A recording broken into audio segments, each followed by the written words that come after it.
um like I get all the whole nervousness thing, like, nervous to travel all the way across the world, literally, to Bali, but all the people that came on the trip had like a very good attitude, and like they were there because they wanted to be, and they were going to find a way to do it no matter what. So I really appreciated that. And almost, don't you feel like, not that, I know when I say this, sometimes normies or they're like, oh, so what am I, just chopped liver? And it's like, it's not that, but it's like being, like you said, some of the survivors, it was their first time being on like a motorized bike. And I know, seeing other people, just like with my anxiety and depression, the more people who are like, I have anxiety, yet I do this. I'm like, if they can do it, I can do it. Okay. And so it's really cool that you guys were all together. Like, and to show ourselves like what is possible, and that we can find a way around very hard and challenging situations, and there is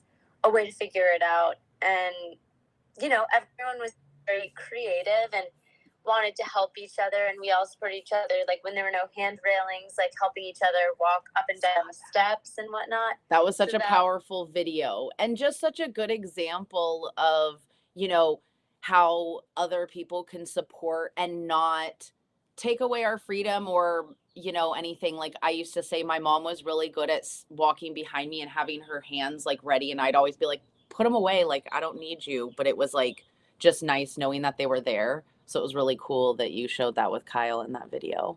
Yeah, no, we filmed a lot of good content, which I haven't even shared all of it yet, but definitely more about that. And hello, Leroy. I saw your comment. Thank you. I've seen your commercial for the shoes that I'm buying to help me walk. Let me know what you think. I have those shoes.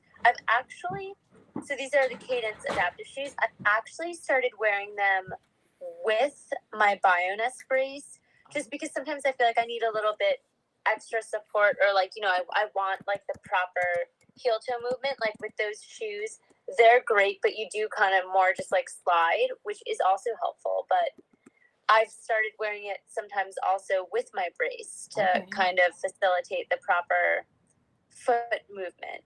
So yeah, send me a message if you want to chat more about that. I would like to know how you think of them. And then I saw there was a comment about aphasia. Okay, here, let me try to scroll. Either one of you have aphasia, says Andy. So I don't really, I definitely did in the beginning. Like, luckily for me, that is something that improved like pretty rapidly. For me, my deficits are mostly physical and vision. Vision is the biggest one. And then like, my hand is a little bit too. So for me, that's it. And I did have aphasia, but that had improved. Yeah. So luckily, mine is a lot better, and you guys don't even realize I just roll it off, but it used to be when I couldn't think of a word, I would start crying. And I know, because I talk so fast, people are like, what? You don't have aphasia. And then once you listen to me long enough and you're like, oh, okay. But like Maddie says, luckily has gotten better, and it's just something I've had to learn. It really frustrated me in the beginning when my mom would be like, well, I forget words too. Or when other people, it's not the same, but I just want, like, it took me I want to say like year 6 for me to finally, or probably year 4, where I was like, she's saying that, so I'm not so hard on myself. And I think because we remember it not being that way, so I think to other people, they don't notice it. But we do, because you're like holding yourself over like a little magnifying glass. I saw Maddu just joined this live. Maddu was on the trip to Bali, and then we actually went to Thailand together for a few days after the Bali trip, which was so cool. So traveling, first of all, you said that not as accessible as you would like. So what were some of the tips or things that you found helpful, since you were with so many survivors? And I do see Andy said, thank you so much for your comment. I am a stroke survivor for 3.5 years, and I have aphasia. It's great, but letters and numbers. Yeah, numbers, I joke. I go, as soon as you say a number to me, my brain's like, blah, blah, don't care. Not going to remember. Like, I'm dyslexic, and then the brain bleed made it fun up there. But yeah, three and a half years out. That is still so early, I think, in terms of stroke years. So definitely tons of room for improvement. And then a really good question. How did you guys keep your mental health in a good place? That's a good one. You want to start with that one? Sure. So, because I actively have to work at that because I have depression and anxiety now since the stroke. So for me, it was actually one of the things the doctors did suggest to me because I was journaling all my blood pressure, all the things that were wrong with me. And even though I was grateful to be alive, it's heavy. It's a heavy topic. It's depressing. So they told me to start practicing gratitude. So I know a lot of people, and trust me, it took me a while to be like, not the toxic positivity. Because trust me, when you're deep in the crap and someone's like, be grateful you're alive. You're like, for the love of God, can I have a moment to just be irritated? So please feel your feelings, like journaling about it, writing about it, talking with other survivors has been truly the saving grace because they always say acts of service is the best way to get yourself out of a bad headspace. And it gives you perspective. And then you realize how flippin' like I always, when it's really bad, I try to remind myself, first of all, girlfriend, it has been way worse and we got through it, and that it does get better, and that, like we are alive. Like when you think about it, a flip of a coin, here or not. So I try and that, but like meditation. I mean, I was doing cold showers for a while because my anxiety was so bad. I was having panic attacks. And then I'll let Maddie answer it, and then I was trying to see all these comments. Yeah. What was I gonna say? About mental health. I agree. Like for me, it's definitely allow your feelings the space that they need, because if you can't process what's going on, like how are you going to be able to get better, like move forward from there? So for me, it's the same way. Like definitely allow your feelings the time that they need, but like something me and Tawnie always say is we don't unpack and stay there. Like, give it a minute, and then for me, the next question becomes like, okay, so how am I going to move forward from this? Like, how am I going to turn this pain or this bad situation into, like, how can I turn it around, essentially? And that's the question I always ask myself. Absolutely. I mean, the second brain surgery. Just don't unpack it. Yeah. So it was like, I was writing it out right as you said it. Hello. It is. And sometimes that means, like we said, journaling, maybe you need to yell into a pillow. There's been plenty of times. So don't think just because I love it. And Dina said, plus feelings aren't facts, feel them, but don't make them your story. And I know when some people, because mine is like, it's just so hard. Like, I feel like one step forward, two step backwards. We've all said it. And at those times, I wish now 8 years out, I can go back and be like, that's when you just need to take a break and we need to watch some Harry Potter movies, cuddle with the kitties, do something different. Do something for yourself. Take the time. I feel like a lot of times too, for myself, I notice this a lot. It's just like constant go, go, go on the move, or like, always doing a million things. And like, that's great. Like for me, I'm the type of person who I feel like I thrive in that kind of setting. I like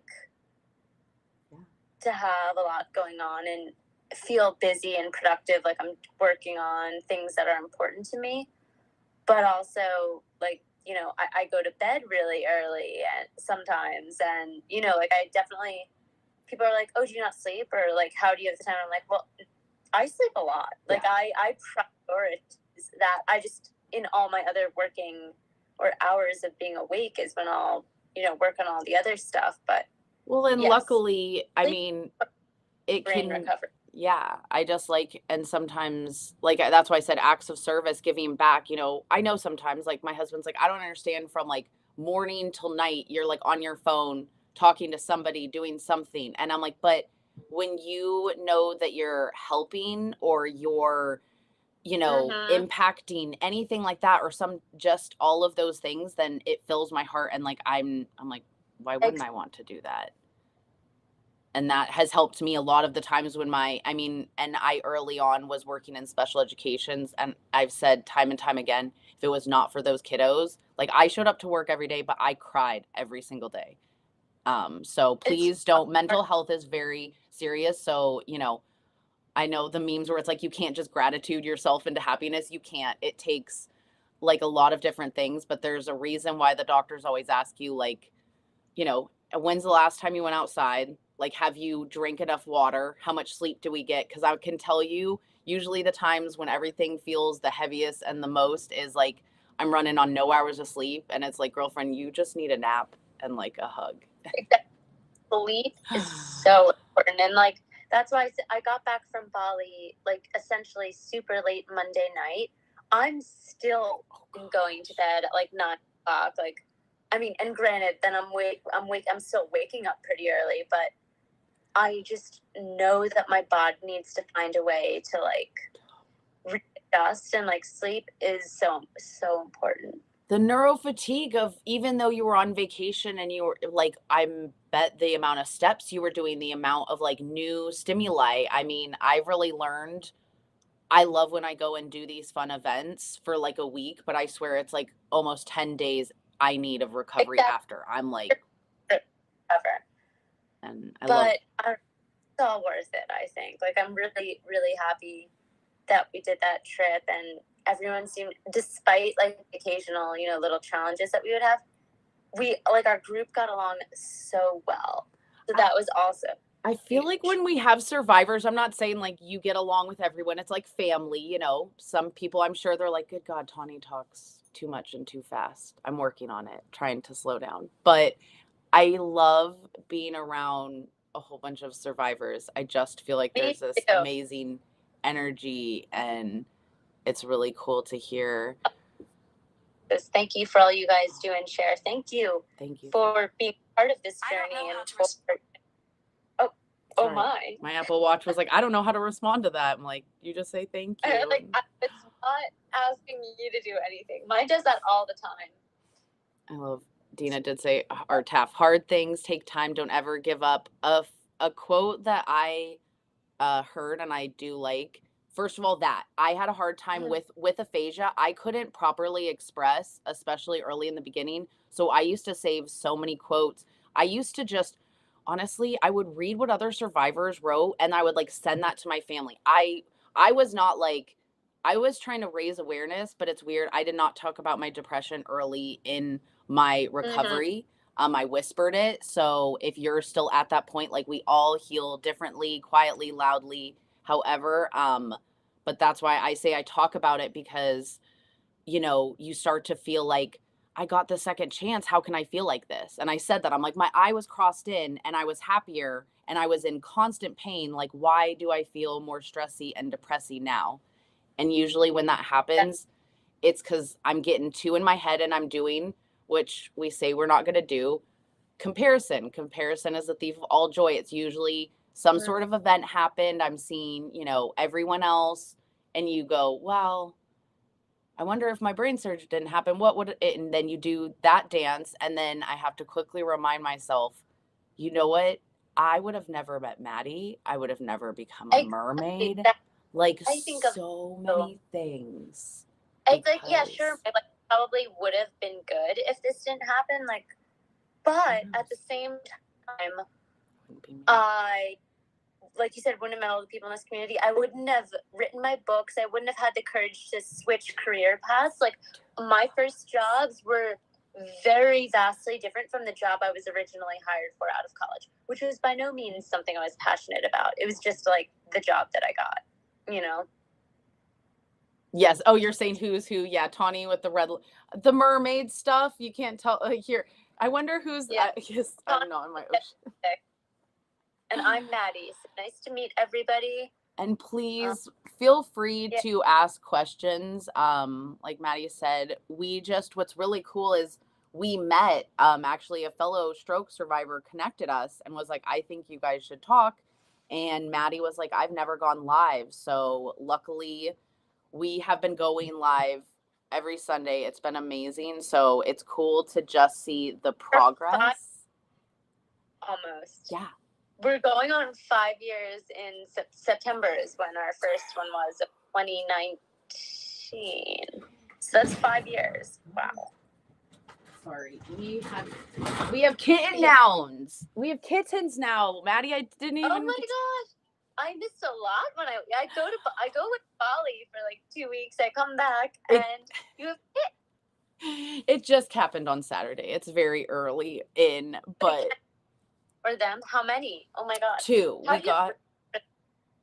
We got brothers. There was a big adoption event, and so we were like, let's get brothers, and like that's something, I'll talk about, because being 36, 37, gonna be 37, I remember right before we found my second brain aneurysm, me and Patrick were talking about possibly a baby, and then it was like, oh nope, we're growing more aneurysms, let's not grow a baby right now.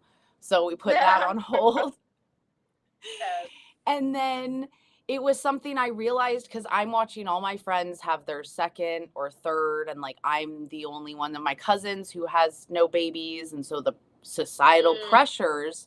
So that's where I'm talking about. When I started looking, I'm like, I feel the anxiety and the depression because I'm thinking I am on a different time schedule. And what has been really healing is like my kittens. I was like, you know what? I want kittens right now. I can handle that. Like, we're going to hold off on the human babies while I'm still recovering. Ooh, I just saw OJ Sampson says, how did you manage a long flight overseas, the bathroom? That is a good question, because my flight, when I was going to Bali, so it was 2 flights. There's no direct flight. So I took the longest flight in the world, which is from New York to Singapore, 19 and a half hours.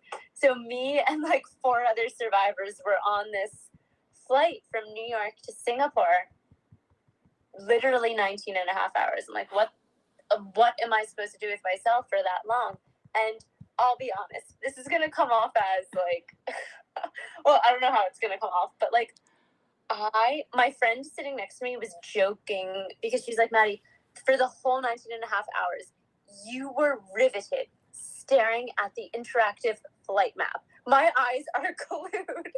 They do not leave that map, except for there was like 1 2-hour interlude where I did watch a movie. So I did take a little break, but then I'm right back on there. I'm watching the flight map. I memorized the time zones. I'm trying to figure out which countries are flying over. And she was laughing at me the whole time. She's like, I've never seen someone stare so intently for so long at the interactive flight map. I was like, yes, that is exactly what it's like. So I don't really do much, but like the bathroom, yeah, I mean, I just get up. To be honest, like if I go on the plane and I wear like my Bioness or my brace, well, usually I'll wear the Bioness and then I just take it off on the plane. So then if I have to get up and walk to the bathroom, I'll walk without a brace on. That's something that I've practiced a lot. But yeah, no, the flight to Singapore was actually quite tame, despite it being very long. Like there wasn't that much turbulence, so it was pretty easy to like get up and maneuver around and go to the bathroom and whatever. That's really good to hear. But yes, glued to that flight. That is my experience always. I like checking on it. I do like, but I you didn't watch like a movie and then like go in and check on it. I'm like laughing at like what it's like. The flight attendant was probably like, wow, that girl's really interested in where we're going. No, I did watch it. I think I watched. I definitely watched at least one, and to be honest, now at this time I can't even remember. Oh, I watched some like Spanish thriller movie, a movie in Spanish, and then the second one I watched, I can't even remember what the other movie was that I watched. So that took up about 3 to 4 hours of my 19 and a half hour experience. And then someone said, are we allowed to take canes? Yes. And OJ even said, yes, we're allowed to take our cane. You can definitely walk onto the plane with a cane and then store it, like either, I don't know if it collapses or it can fit under your seat or in the what's it called? The overhead bin. But yes, you can take a cane. That's so weird. See, I'm not seeing that comment, but I saw that Laura, August, it will be your 5 years. That's Yeah, amazing. So this month was my 8 year and Maddie's 7. We're just a year apart, right? Mine's coming up in a few days, and Oh my yours gosh, at the beginning of this. Mine's May 30th, so that'll be 7 years for me. That's amazing. And Laura, I saw your message earlier about going to Vegas. I feel like that'll be such a great. I think that was you who said that. I think that'll be such a great way to celebrate. That would be amazing.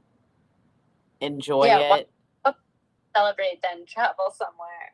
Yes. Make good experiences. That's because somebody did say, Carla, I know she was like, I don't feel gratitude for it. And I was like, it's when we say that, it's not like I'm grateful I had the stroke, because of course not that. I'm grateful I survived it. I'm grateful because we survived something, and that thing just like, yeah, we came out. And, there were times where I was like, I'm a way more emotional, and I cry now so easily. I cry happy tears, and it was now comical, but I was like to the doctor, I'm like, we have to fix this. This is embarrassing. I'm crying at work. Like, I can't have this. And he was like, or we could look at the fact that you almost died and you're feeling things. So like, let's just look at it that way. So, it takes time. Laura says we overcame the battle. Exactly. And like, that's how I choose to look at it. That's so exciting to hear that you're going to be moving to Vegas. That's awesome. Me and Patrick have talked about it because honestly, because the thing is with his job, most of them have been self audition tapes. So it's like, why are we like, I would love to own a home. We would love to have more land. And, I know. There would need to be, is there in Vegas? I'm not sure. Well, I've never been. The good thing about Vegas, though, like California, we can't even own a ferret. Like, you can't have a lot of animals. But in Vegas, like, you can pretty much have anything. So we could have our little sanctuary in Vegas. Anything. That's so cool. All right, so maybe Vegas it is, and I will definitely visit because I've never been there. Yeah.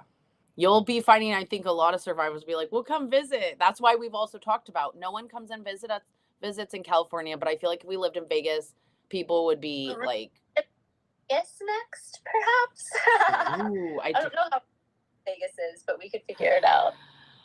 Well, yeah, actually, because the wheelchairs and everything, but it is a lot of walking, a lot around. Oh, OJ went to Vegas 8 months ago, and we love it. Yeah. My brother loves Vegas too, actually. Weirdly enough, he has been there like quite a few times, and he says that I think he goes there because there's like good music. Yeah, there's so many concerts and there's so many shows, so it's not just gamble, because I don't gamble. I'm like, nope, I just want to like go. No ocean in Vegas, someone said, and then I'll have. Oh, but Laura's going to have a pool, so that is. You have to have a pool if you live in Vegas. Yeah. Definitely. Yeah. What else do you need? Sunshine, water. Yep. Sunshine, water, and the animals. But yeah, I don't see any. Mine like froze after the last comment I made it. But we try to do this every Sunday. We did do it earlier today. Also, I know you've been traveling, so I was like, yeah, let's do this earlier so you don't have to try and stay up. Because I'm about to go to bed super early again tonight. 9 p.m. hits, I'm gone.